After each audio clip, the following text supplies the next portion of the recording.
Saudara Palembang Bang Sumsel Babel mengincar sabu bersih dalam dua pertandingan yang akan dijalani dalam pekan ketiga putaran pertama Proliga 2024.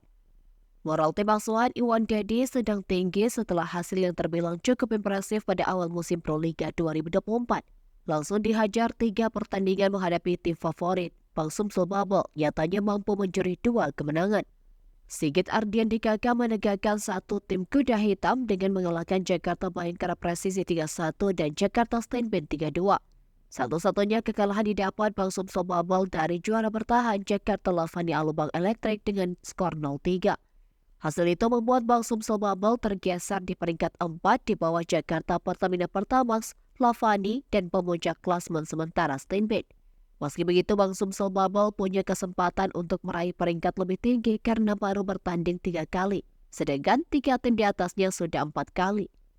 Dalam seri ketiga di gedung PSJJ Palembang, Sumatera Selatan, Bang Sumsel Babel akan melawan Pertamina Pertamax pada 10 Mei, kemudian Kudus Sukun Badak pada 12 Mei.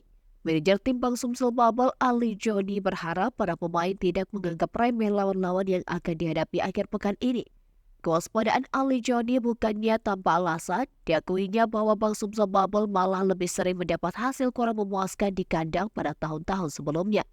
Kalau dulu tim kita banyak dihuni pemain-pemain senior, nah sekarang lebih banyak pemain-pemain muda. Semoga saja hasilnya tahun ini baik, ucap Al Joni. Sementara itu, Iwan Dedi selaku nakoda tim mengusung misi untuk mempertahankan tren positif pada pekan ketiga ini. Asa untuk kembali lolos ke babak Final Four, Proliga semakin terbuka bagi tim asal kota Pempek tersebut jika dapat menyapu bersih dua pertandingan nanti. Saya butuh dua kemenangan di Palembang itu untuk membuka peluang ke Final Four, ujar pria yang akrab disapa Giso. Iwan Dedi mengingatkan para pemainnya agar tidak terlena dengan hasil positif sebelumnya.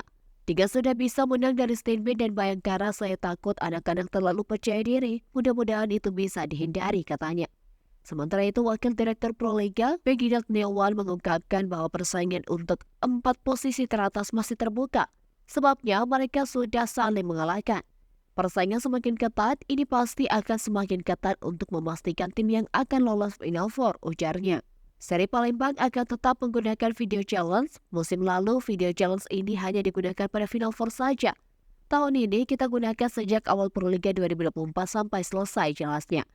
Di samping itu, tambah Regi.